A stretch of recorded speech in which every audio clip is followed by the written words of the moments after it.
অবশেষে ঝড় বৃষ্টি শুরু হলো দক্ষিণবঙ্গের পশ্চিমের দিকের জেলাগুলিতে। সেখানে রেড অ্যালার্ট জারি হয়েছে, শিলা বৃষ্টিপাতের সতর্কতা। এবারে প্রচণ্ড অস্বস্তিকর গরম থেকে মুক্তি পাবে বাংলার মানুষজন। ইতিমধ্যে আবহাওয়া দপ্তর জানিয়ে দিয়েছে, রবিবারের পর থেকেই 5 ডিগ্রি পর্যন্ত তাপমাত্রা নেমে গিয়ে স্বস্তি ফিরবে, ঠান্ডা হবে আবহাওয়া। অর্থাৎ যে ঝড় বৃষ্টির কথা আমাদের বলা হয়েছিল সেটা কিন্তু ইতিমধ্যে শুরু হয়ে গেছে। ঝাড়খণ্ড এবং উড়িষ্যার দিক থেকে গাঙ্গেয় পশ্চিমবঙ্গে মেঘ ঢুকেছে, যারই ফলে ইতিমধ্যে বজ্রবিদ্যুৎ সহ ঝোড়ো হাওয়া সঙ্গে বৃষ্টিপাতের দাপট দেখা যাচ্ছে গাঙ্গেয় পশ্চিমবঙ্গের কিছু অংশে। শিলা বৃষ্টিপাতের সম্ভাবনাও এখানে থাকছে। এদিকে দক্ষিণবঙ্গে আবহাওয়া দপ্তর ভারী বৃষ্টিপাতের সতর্কতা জারি করেছে, সঙ্গে 2-3টি জেলাতে শিলা বৃষ্টিপাত হতে পারে। চলুন আমরা আবহাওয়া পরিস্থিতি নিয়ে আলোচনা করব আজকের এই ভিডিওতে। কোথায় কেমন আবহাওয়া পরিস্থিতি যাচ্ছে সেগুলো আলোচনা করার পাশাপাশি কবে থেকে আবার গরম বাড়বে সেটাও আমরা এখানে বলবো। তো চলুন আপনারা জানান যে আপনি কোন জায়গা থেকে এই ভিডিওটি দেখছেন এবং আপনার এলাকায় এই মুহূর্তে কেমন পরিবেশ রয়েছে, ঠান্ডা না গরম নাকি বৃষ্টিপাতের মধ্যে রয়েছেন, অবশ্যই জানাবেন। আর নতুন হলে চ্যানেলটিকে সাবস্ক্রাইব করে রাখুন। উত্তরবঙ্গে বৃষ্টিপাত হবে, ঝড় বৃষ্টি হবে, বাংলাদেশ পাবে কালবৈশাখী ঝড়ের সতর্কতা রয়েছে। এর পাশাপাশি শিলা বৃষ্টিপাত, ভারী বৃষ্টিপাত মিলে অরেঞ্জ অ্যালার্ট জারি করেছে। সেগুলো আমরা একটু দেখে নিই কী কী বলছে আবহাওয়া দপ্তর। তারপর আমরা এখান থেকে জেলাভিত্তিক দেখাবো কোন কোন জায়গাতে কী কী হতে পারে। ভিডিওটি একটু হয়তো বড় হতে পারে, সঙ্গে থাকুন, আশা করি কাজে লাগবে। দেখুন বন্ধুরা, ইতিমধ্যে 26শে এপ্রিল সন্ধ্যেবেলার খবর। ইতিমধ্যে যে সিস্টেমগুলি রয়েছে খুব একটা বড় সিস্টেম নেই। এখানে শুধুমাত্র যে পূর্ব বিহার এবং সংলগ্ন উত্তরবঙ্গের দিকে রয়েছে ঘূর্ণাবর্ত, এই একটি সিস্টেম রয়েছে। আর রয়েছে মধ্য আসামে একটি ঘূর্ণাবর্ত। এছাড়া উত্তর দক্ষিণ একটি অক্ষরেখা তেলেঙ্গানা থেকে মান্নান উপসাগর পর্যন্ত বিস্তৃত রয়েছে। আর এখানে বড় কোনো সিস্টেম এখানে বলেনি, কিন্তু যে পরিস্থিতি তৈরি হয়ে গেছে জলীয় বাষ্প ঢুকে এবারে বজ্রবিদ্যুৎ অ্যাক্টিভিটিগুলো হবে। তো ভারী বৃষ্টিপাত কোথায় হবে সেটা একটু প্রথমে দেখি। ভারী বৃষ্টিপাতের সম্ভাবনা রয়েছে উত্তরবঙ্গে, সিকিমের দিকে, বিহারের দিকে, গাঙ্গেয় পশ্চিমবঙ্গে, ঝাড়খণ্ড এবং উড়িষ্যাতে। গাঙ্গেয় পশ্চিমবঙ্গে 28 তারিখে ভারী বৃষ্টিপাত হতে পারে। এর পাশাপাশি ঝাড়খণ্ডের দিকে 29 এবং উড়িষ্যার দিকে 28 থেকে 30 তারিখের মধ্যে হবে। উত্তরবঙ্গে সিকিমের দিকে 27 এবং 28 তারিখে বিক্ষিপ্তভাবে ভারী বৃষ্টিপাত হতে পারে। শিলা বৃষ্টিপাত কোথায় হবে? শিলা বৃষ্টিপাত আমাদের দেখতে পাচ্ছি এখানে ছত্তিশগড়, মধ্যপ্রদেশের পূর্বভাগ, গাঙ্গেয় পশ্চিমবঙ্গ, বিহার, ঝাড়খণ্ড, এখানে শিলা বৃষ্টিপাত হতে পারে। উত্তরবঙ্গ এবং সিকিমের দিকে এখানে শিলা বৃষ্টিপাত হতে পারে। উড়িষ্যার দিকেও 27 এবং 28 তারিখে শিলা বৃষ্টিপাত হতে পারে। অর্থাৎ আমাদের পূর্ব ভারত যে শিলা বৃষ্টিপাত এবং ভারী বৃষ্টিপাতের মধ্যে রয়েছে সেটা কিন্তু আমরা এখানে বুঝতে পারছি। এর পাশাপাশি বজ্রবিদ্যুৎ সহ ঝড়, থান্ডার স্কোয়াল অর্থাৎ কালবৈশাখীর মতো ঝড় কোনো কোনো এলাকাতে হতে পারে। যেটা হবে উত্তরবঙ্গ, সিকিমের দিকে, গাঙ্গেয় পশ্চিমবঙ্গে হতে পারে, বিদর্ভ হতে পারে, ছত্তিশগড়ের দিকে হতে পারে, বিহার, ঝাড়খণ্ড এবং উড়িষ্যা, এই জেলাগুলি কিন্তু তার মানে দুর্যোগপূর্ণ আবহাওয়ার কথা বলছে আবহাওয়া দপ্তর। এখানে কিন্তু এই রকম ঝড় বৃষ্টির পরিবেশ হতে পারে। ঝড়ের সময় গতিবেগ 50 থেকে 60 পর্যন্ত পৌঁছে যেতে পারে। তবে আপনাদের বলেছিলাম যে কোনো কোনো অঞ্চলে, পূর্ব ভারত এদিকটাতে কোনো কোনো অঞ্চলে 70 থেকে 80-র মধ্যেও চলে যেতে পারে। সামান্য কিছু অংশে মূলত 50 থেকে 60-এ থাকতে পারে, কিন্তু এগুলো থাকবে। এবারে বৃষ্টিপাত কবে বেশি হবে? বৃষ্টিপাত সব থেকে বেশি যেটা হবে সেটা হচ্ছে যে বেশি এলাকা জুড়ে ওয়াইড স্প্রেড যেটা হবে সেটা হচ্ছে সোমবার, মঙ্গলবার। এই দুটো দিনে সব থেকে বেশি এলাকাতে বেশিরভাগ বৃষ্টিপাত হতে পারে। রবিবার থেকেও বৃষ্টিপাত থাকবে এমনই ব্যাপার রয়েছে। তো কিন্তু ঝড় বৃষ্টির পরিবেশের মধ্যে ছড়াবে বৃষ্টিপাতগুলো সোমবার থেকে মঙ্গলবার। তবে আমরা 1 তারিখ পর্যন্ত, অর্থাৎ মোটামুটি ধরে রাখুন যে বৃহস্পতিবার পর্যন্ত আমরা বৃষ্টিপাত আরামসে পেতে পারি। তারপরে পরিবর্তন হবে, সেগুলো হচ্ছে গিয়ে প্রথম সপ্তাহের শেষ ভাগ থেকে তাপমাত্রা বাড়বে, অর্থাৎ আবার 40-41 ডিগ্রি ছাড়িয়ে যাবে এমন পূর্বাভাস কিন্তু থাকবে। এগুলো কিন্তু উঠে আসছে, আমরা একটুখানি বলে রাখলাম। চলুন এবারে আমরা দেখে নিই যে তাপমাত্রা। দেখুন এখানে যেটা বলা হচ্ছে যে 24 ঘন্টা পর থেকে পূর্ব ভারতে 3 থেকে 5 ডিগ্রি তাপমাত্রা পরবর্তী 3 দিনের মধ্যে নেমে আসবে, অর্থাৎ তাপমাত্রা কমবে। গরম অস্বস্তিকর যেটা পরিবেশে আমরা হাঁসফাঁস করছি সেটা কিন্তু এবারে কমে আসবে। একটা ছবি আপনাদের দেখিয়ে দিই, আর একটু সুবিধা হবে বুঝতে। দেখুন ইতিমধ্যে আমরা যেটা দেখাবো, এই দেখুন 27 তারিখ মানে হচ্ছে রবিবার, এই এলাকাগুলিতে দুর্যোগপূর্ণ আবহাওয়া থাকবে। তার মধ্যে আমরা দেখতে পাচ্ছি দক্ষিণবঙ্গ, ঝাড়খণ্ড, উড়িষ্যা, ছত্তিশগড়, বিদর্ভ, মধ্যপ্রদেশ, উত্তরপ্রদেশ, বিহার, এই সমস্ত এলাকাতে বজ্রবিদ্যুৎ সহ শিলা বৃষ্টিপাত হবে বলছে। এর পাশাপাশি আমরা এখানে যেটা দেখবো যে এখানে 28 তারিখে উড়িষ্যা এবং গাঙ্গেয় পশ্চিমবঙ্গে, বিহারে, উত্তরবঙ্গ, উত্তর পূর্ব ভারত বিভিন্ন অংশে ভারী বৃষ্টিপাত হতে পারে এবং অরেঞ্জ অ্যালার্ট রয়েছে। এটা কিন্তু জানানো হচ্ছে আবহাওয়া দপ্তরের তরফ থেকে। 29 তারিখে ওয়াইড স্প্রেড রেনফল হবে, হলুদ সতর্কতা এবং কমলা সতর্কতা এখানে মিলিয়ে থাকবে। কিন্তু আমাদের গাঙ্গেয় পশ্চিমবঙ্গে হালকা মাঝারি বৃষ্টিপাত হবে, কিন্তু ঝাড়খণ্ড ও উড়িষ্যার দিকে ভারী বৃষ্টিপাত হতে পারে। এই সময়তে শিলা বৃষ্টিপাত বা ঝড়গুলো আর থাকবে না। সুতরাং আমরা যেটা ভাবি যে 28 তারিখ পর্যন্ত ঝড় বৃষ্টির ব্যাপক পরিবেশ বা একটু 29 তারিখ পর্যন্ত টানতে সামান্য অংশে পারে। এবার আমরা একটু দেখে নেব যে আলিপুর আবহাওয়া দপ্তর কোন কোন জেলাতে কমলা সতর্কতা, হলুদ সতর্কতা এবং কিসের জন্য দিয়েছে। তো আমরা দেখতে পাচ্ছি রবিবারের জন্য দার্জিলিং, জলপাইগুড়ি, আলিপুরদুয়ারে ভারী বৃষ্টিপাত বিক্ষিপ্তভাবে হতে পারে এবং বাকি অংশে ঝোড়ো হাওয়া হতে পারে 50 থেকে 60 কিলোমিটার গতিবেগে। উত্তর দক্ষিণ দিনাজপুর, মালদা, উত্তরবঙ্গের প্রত্যেকটি জেলাতেই অরেঞ্জ অ্যালার্ট রয়েছে। এখানে যেহেতু এই জায়গাটাতেই মানে বিহারের কাছে এই এবং উত্তরবঙ্গ এই এলাকাতে যে রয়েছে ঘূর্ণাবর্ত, তাই এখানে কিন্তু জলো হাওয়া সব এখানে এসে গরমকে কাজে লাগিয়ে বজ্রবিদ্যুৎ তৈরি করবে এমন সম্ভাবনা রয়েছে। এবারে আমরা দেখে নেব দক্ষিণবঙ্গে কিন্তু অ্যালার্ট রয়েছে শিলা হেল স্টর্ম, মানে এই যে সিম্বলটা দেখুন, এই যে ত্রিভুজের মতো কালো মতো বিক্ষিপ্ত শিলা বৃষ্টিপাত। এটা কোথায় হতে পারে? নদিয়া এবং পূর্ব বর্ধমানে আলিপুর আবহাওয়া দপ্তর বলছে যে শিলা বৃষ্টিপাত সঙ্গে ঝড় হতে পারে। কত কিলোমিটার গতিবেগে? না 50 থেকে 60 কিলোমিটার গতিবেগে ঝড় হতে পারে বীরভূম, মুর্শিদাবাদ, পূর্ব বর্ধমান, নদিয়া, উত্তর 24 পরগনা এবং দক্ষিণ 24 পরগনাতে। বাকি জেলাগুলিতে এখানে যেটা রয়েছে যে 40 থেকে 50 কিলোমিটার গতিবেগে দমকা ঝোড়ো হাওয়া বইতে পারে। অর্থাৎ বুঝতে পারছেন সতর্কতা কিন্তু দক্ষিণবঙ্গে ভালোই দিয়ে রেখেছে আলিপুর আবহাওয়া দপ্তর 28 তারিখ সকাল পর্যন্ত সময়ের মধ্যে। এবার আমরা দেখাবো যে আলিপুর আবহাওয়া দপ্তর কলকাতা এটা 28 তারিখ থেকে 29 তারিখের মধ্যে কি বলছে।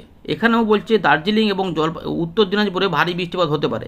আর উত্তরবঙ্গের বাকি জেলাগুলিতে 40 থেকে 50 কিলোমিটার গতিবেগে দমকা ঝোড়ো হাওয়া হতে পারে, দিনাজপুর, মালদা সহ। দক্ষিণবঙ্গে এবারে দেখা যাচ্ছে যে পুরুলিয়া, পশ্চিম বর্ধমান, পূর্ব বর্ধমান, বাঁকুড়া, ঝাড়গ্রাম, পশ্চিম মেদিনীপুর এবং হুগলি এই জায়গাগুলোতে অরেঞ্জ অ্যালার্ট রয়েছে, যার মধ্যে আবার পূর্ব বর্ধমান এবং পশ্চিম মেদিনীপুরে কিছু অংশে ভারী বৃষ্টিপাতের ইঙ্গিত দিয়েছে। আর পাশাপাশি বজ্রবিদ্যুৎ হবে পূর্ব মেদিনীপুর, দক্ষিণ 24 পরগনা, উত্তর 24 পরগনা, কলকাতা, হাওড়া, নদিয়া, বীরভূম, মুর্শিদাবাদ এই এলাকাতে 40 থেকে 50 কিলোমিটার গতিবেগে বৃষ্টিপাতের সময় ঝোড়ো হাওয়া বইতে পারে। আর মালদা, দিনাজপুরের দিকে এরকম হতে পারে। তার মানে 4টি জায়গাতে আবার ভারী বৃষ্টিপাত হতে পারে। এবারে দেখে নেব 29 থেকে 30 তারিখের মধ্যে কি রয়েছে। বৃষ্টিপাতের সতর্কতা উত্তরবঙ্গে কমছে, তবে জলপাইগুড়ি, দার্জিলিং, উত্তর দিনাজপুর এবং মালদা এখানে কিন্তু বৃষ্টিপাতের সম্ভাবনা রয়েছে একটু কম আকারে। কিন্তু দক্ষিণবঙ্গের বিভিন্ন জায়গাতে কিন্তু দমকা ঝোড়ো হাওয়া সমেত হালকা মাঝারি বৃষ্টিপাতের সম্ভাবনা থাকবে। তো বন্ধুরা, আমরা চলে এলাম উইন্ডের লাইভ স্ক্রিনে। তো ইতিমধ্যে ঝাড়খণ্ড এবং উড়িষ্যা সহ গাঙ্গেয় পশ্চিমবঙ্গের পশ্চিমের দিকের জেলাগুলি থেকে ঝড় বৃষ্টি শুরু হয়েছে, যেখানে পুরুলিয়া এবং বাঁকুড়াতে রেড অ্যালার্ট জারি করেছিল আবহাওয়া দপ্তর। শিলা বৃষ্টিপাত এবং ঝড়ের ব্যাপার বলেছিল। আমরা দেখতে পাচ্ছি মেঘ মোটামুটি এই দিক বরাবর পুরুলিয়া, পশ্চিম বর্ধমান, বীরভূমের উপর দিয়ে মুর্শিদাবাদ, নদিয়ার দিকে, বর্ধমান, বাঁকুড়ার উপর দিয়ে ধাওয়া করছে। অর্থাৎ এই দিকে আমরা দেখতে পাচ্ছি যে এরকম করে মেঘের আনাগোনা তৈরি হয়েছে। তবে বৃষ্টি না হলে অস্বস্তিটা আরও বেড়ে যাবে এমন ব্যাপার থাকবে। তবে যেহেতু দেখুন এখানে বজ্রবিদ্যুৎ অ্যাক্টিভিটি শুরু হয়েছে, যেটা আমরা দেখিয়েছিলাম যে ঝড় বৃষ্টি কিন্তু ইতিমধ্যে শুরু হয়েছিল, সেটা কিন্তু ইতিমধ্যে মোটামুটি সন্ধ্যেবেলার দিক থেকেই শুরু হয়েছিল।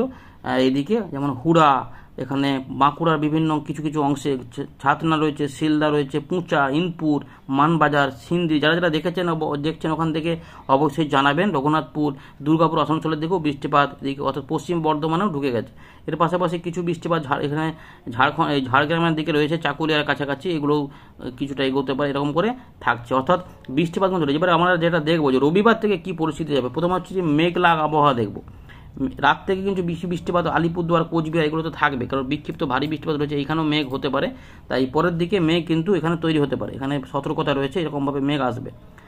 রবিবারে যেটা হবে, যেহেতু ঘূর্ণাবর্ত এখানে রয়েছে, এখান থেকে জলীয় বাষ্প ঘুরে ঘুরে ঢুকছে, সিস্টেমটা বুঝতে হবে। তাহলে বাংলাদেশ সব থেকে বৃষ্টিপাত রবিবারে পেতে পারে। কিন্তু আমাদের এই যে জায়গাগুলো রয়েছে আবহাওয়া দপ্তর ইতিমধ্যে অরেঞ্জ অ্যালার্ট জারি করেছে মালদা, বীরভূম, মুর্শিদাবাদ, নদিয়া, পূর্ব বর্ধমান এই জায়গাগুলোতে। তাই এই জায়গাগুলোতে বৃষ্টিপাতের সম্ভাবনা সব থেকে বেশি থাকবে, এদিকে একটু কম থাকতে পারে। এটা ঘুরে এসে সোমবার থেকে ওয়াইড স্প্রেড যেহেতু হবে, ফলে এতটা এলাকা জুড়ে বৃষ্টিপাত ঢুকে পড়বে, এই ব্যাপারটা কিন্তু রয়েছে। সুতরাং আগে পরে করে যেটা বলেছিলাম, কলকাতা যখন বৃষ্টিপাত হবে, কলকাতা, হাওড়া, 24 পরগনা এগুলো সবই কিন্তু সন্ধ্যের পর থেকে রাতের মধ্যে বৃষ্টিপাত সম্ভাবনা সব দিকে বেশি। 2-1 দিন হয়তো অদল বদল হতে পারে, হলে সেটা সকালের দিকে বা বেলার দিকে, কিন্তু না হলে সবই কিন্তু বিকেল থেকে রাতের মধ্যে বা সন্ধ্যে থেকে রাতের মধ্যে। আর বাকি অংশগুলিতে বিকেল থেকে সন্ধ্যের মধ্যে এই দিকগুলোতে সম্ভাবনা সম্ভাবনা সবথেকে বেশি। তো আমরা দেখতে পাচ্ছি বাংলাদেশের দিকে ঝড় বৃষ্টির, কালবৈশাখী, শিলাবৃষ্টিপাতের ব্যাপক সম্ভাবনা কিন্তু রয়েছে। আর উত্তরবঙ্গেও আলিপুরদুয়ার, কোচবিহার, জলপাইগুড়ি, দার্জিলিং, কালিম্পং সহ বিভিন্ন অংশে মেঘ আসতে পারে। দেখুন আমরা একটু ট্র্যাক করছি কীরকমভাবে মেঘলা হবে। দেখুন 28 তারিখ এবং 28 তারিখ এবং 29 তারিখ দেখুন কত মেঘ আসছে। সবসময় কিন্তু বৃষ্টিপাত হবে না, বৃষ্টিপাতগুলো কিন্তু দেখা যাচ্ছে দক্ষিণবঙ্গের অনেক জেলাতে হতে পারে। 30 তারিখ পর্যন্ত বৃষ্টিপাত থাকবে এবং 1 তারিখেও আমরা পাবো, আস্তে আস্তে কমবে। তবে উপকূলবর্তী জেলাগুলি পরবর্তীর দিকে দেখা যাচ্ছে আগামী সোমবার, মঙ্গলবার, বুধবারের মধ্যে বেশ ভালো বৃষ্টিপাত পেয়ে যেতে পারে। অর্থাৎ 24 পরগনা, মেদিনীপুর এই জায়গাগুলো অনেকটা, হুগলি সহ বৃষ্টিপাত অনেকটা পেয়ে যেতে, হাওড়া, কলকাতার দিকে বাকি অংশও থাকবে বজ্রবিদ্যুৎ সহ। এবারে আমরা বজ্রবিদ্যুৎ অ্যাক্টিভিটি সহ এটা একটু দেখার চেষ্টা করি। দেখুন এই যে এইরকমভাবে ব্যাপারটা ছিল আর কি, যেগুলো এরকমভাবে ছিল ইতিমধ্যে শুরু হয়ে গেছে। তারপরে এইগুলো পরের দিকে এরকমভাবে বজ্রবিদ্যুৎ অ্যাক্টিভিটি, যেখানে বৃষ্টিপাত হবে সেখানে কিন্তু প্রথম দিকে ঝড় এবং বজ্রবিদ্যুৎ অ্যাক্টিভিটি হবে। সম্ভাবনা থাকছে আলিপুরদুয়ার, কোচবিহারের দিকে কোথাও কোথাও, এই গোয়ালপাড়া সহ বজ্রবিদ্যুৎ সহ ঝড় এবং বৃষ্টিপাত হতে পারে, সম্ভাবনা এখানে থাকছে। রবিবার থেকে যে পরিস্থিতিটা তৈরি হচ্ছে সেটা হচ্ছে যে এই জায়গাতে প্রথমে দেখুন, এবারে সিস্টেমটা দেখুন ঠিক এইভাবে কতটা আসছে না, বাংলাদেশের ঢাকা, খুলনা, বরিশাল, চট্টগ্রাম, আমাদের দক্ষিণ উত্তর 24 পরগনা, মুর্শিদাবাদ, নদিয়ার আশেপাশে, অর্থাৎ এই জায়গাটাতে যেহেতু বৃষ্টিপাত হবে তাই আবহাওয়া দপ্তর ইতিমধ্যে নদিয়া এবং বর্ধমানের দিকে শিলা বৃষ্টিপাতের ইঙ্গিত দিয়েছে। তাই আমরা দেখতে পাচ্ছি যে এই এলাকাটার মধ্যেই কিন্তু থাকবে, অর্থাৎ এই জায়গাগুলোতে মেঘ তৈরি হবে, অর্থাৎ এলো পাথাড়ি মেঘ তৈরি হবে এবং সেখানে জোরদার ঝড় বৃষ্টি প্রথম দিকে হবে। এগুলোতে কিন্তু এরকমই হতে পারে, সম্ভাবনা রয়েছে এখনও পর্যন্ত। এই জায়গাগুলোতে দেখা যাচ্ছে এখানে পূর্ব বর্ধমান এই জায়গাগুলোতে হতে পারে, রাতেও বৃষ্টিপাতের সম্ভাবনা, রাত থেকে সন্ধ্যে থেকে রাতের মধ্যে এগুলো কিন্তু থাকবে, অর্থাৎ এইরকমভাবে রয়েছে। এবং আলিপুরদুয়ার, কোচবিহার, জলপাইগুড়ির দিকেও বজ্রবিদ্যুৎ অ্যাক্টিভিটি এবং ভারী বৃষ্টিপাতও হতে পারে, এইগুলোতে কিন্তু সতর্কতার জন্য দেওয়া রয়েছে। এবারে 28 তারিখে যেহেতু ওয়াইড স্প্রেড হবে 28 এবং 29 তারিখে, তাই বজ্রবিদ্যুৎও ছড়াবে একদম উত্তরপ্রদেশ, মধ্যপ্রদেশ, ছত্তিশগড়, উড়িষ্যা, ঝাড়খণ্ড, বিহার, গাঙ্গেয় পশ্চিমবঙ্গ, বাংলাদেশ, ত্রিপুরা, মিজোরাম, এই সমস্ত অনেকটা এলাকা জুড়ে বৃষ্টিপাতের সম্ভাবনা থাকবে। তার মধ্যে কোথাও কোথাও এরকম বজ্রপাত এবং কোথাও কোথাও বজ্রবিদ্যুৎ হবে। বজ্রপাত কোথায় কোথায় হতে পারে, ঝাড়গ্রাম হতে পারে, পশ্চিম মেদিনীপুর, পূর্ব মেদিনীপুর কিছু অংশে হতে পারে, এছাড়াও বাঁকুড়া দু এক জায়গাতে, এছাড়াও মুর্শিদাবাদ, নদিয়া, বর্ধমানের সামান্য কিছু অংশে, এবং 24 পরগনা উত্তর দিকের পূর্ব দিকগুলোতে, বাংলাদেশ সংলগ্ন সাতক্ষীরা, খুলনা ওই সাইডগুলোতে কোথাও কোথাও হতে পারে। 29 তারিখে বজ্রবিদ্যুৎ অ্যাক্টিভিটি একটু কমের দিকে থাকবে, কিন্তু দেখা যাচ্ছে না হতে পারে, এখনও দেখা যাচ্ছে যেটা দেখুন একদম বীরভূম, মুর্শিদাবাদ, নদিয়া, পূর্ব পশ্চিম বর্ধমান হয়ে পুরুলিয়া, বাঁকুড়া, ঝাড়গ্রাম, মেদিনীপুর হয়ে কলকাতা, হাওড়া উপর দিয়ে 24 পরগনা দিয়ে একদম উপকূলবর্তী জায়গা থেকে নামছে, এবং খুলনা, বরিশাল, ঢাকা থেকে শুরু করে ত্রিপুরা, চট্টগ্রামের দিকেও এটা নিচের দিকে নেমে আসে। তো তার মানে বৃষ্টিপাত যে ভালো হবে সেটা বোঝাই যাচ্ছে, এতটা কিন্তু এলাকা আমরা দেখিয়ে দিলাম। অনেকে বলছেন যে জেলা একদম জায়গা ধরে ধরে দেখান, সেরকম দেখাতে গেলে অনেক সময় লাগবে, এটি অনেকটা সময় লেগে যায়। ব্যাপারটা আমরা শুধু বুঝে নিন যে এই যে দক্ষিণবঙ্গ রয়েছে এই জায়গায় দেখুন কতটা ঘূর্ণাবর্ত, অর্থাৎ এই যে এত জলো হাওয়া ঢুকবে, এত যে গরম ছিল, তো এগুলো কিন্তু সব বৃষ্টিপাত আকারে নেমে আসবে। তার মানে সম্ভাবনা কি থাকছে, দুপুরবেলার দিক থেকে বৃষ্টিপাত শুরু হবে। বাংলাদেশে কোথায় বেশি বৃষ্টি হবে না, ঢাকা, খুলনা, বরিশাল। আমাদের এখানে কি হবে না, উত্তর দক্ষিণ 24 পরগনা, বীরভূম, মুর্শিদাবাদ, নদিয়া কিছু অংশে আসবে। দেখুন এই যে এরকমভাবে রাজশাহীর দিকেও বাংলাদেশে যেমন হবে, আমাদের দিনাজপুর, মালদা দিক হয়ে আসবে। অর্থাৎ ভালো করে বুঝে নিন জায়গাগুলো, এই যে পূর্ব বর্ধমান, পশ্চিম বর্ধমান, বীরভূম এবং নদিয়া, মুর্শিদাবাদ এই এলাকাটা, এখানে কিন্তু ঘুরিয়ে ফিরিয়ে হালকা মাঝারি ভারী বৃষ্টিপাত থাকবে। এর পাশাপাশি আমাদের 24 পরগনা এগুলোতেও কিন্তু থাকবে, এরকমভাবে থাকবে। এইগুলো যদি কম হয় পরের দিকে এগুলো সব আসবে, ছড়াবে যখন। আর মূলত তাহলে কি সোমবার, মঙ্গলবার যেহেতু সব থেকে বেশি সম্ভাবনা থাকবে, বৃষ্টিপাতগুলো কিন্তু যেটা আগেই বলেছি যে খেপে খেপে হতে পারে, এবং তার সঙ্গে হঠাৎ করে এসে বৃষ্টিপাত বেশিক্ষণ স্থায়ী নাও হতে পারে, বৃষ্টিপাত হয়ে ঠান্ডা করে চলে যাবে, এরকম করে হতে পারে। তবে কিছু এক দুদিন হয়তো একটু বেশি সময় হতে পারে, সেটা হচ্ছে 29 তারিখ বা 28 তারিখের শেষের দিকে, এই দিকটাতে তখন একটুখানি হয়তো মেঘলা আকাশ বেশি থাকতে পারে, এরকমভাবে রয়েছে। কিন্তু অস্বস্তিকর গরমটা থাকবে, সেটা আস্তে আস্তে ধীরে ধীরে সোমবার, মঙ্গলবার মধ্যে অনেকটা নেমে যাবে, 5 ডিগ্রি পর্যন্ত তাপমাত্রা ডাউন হবে এই সময়কালের মধ্যে।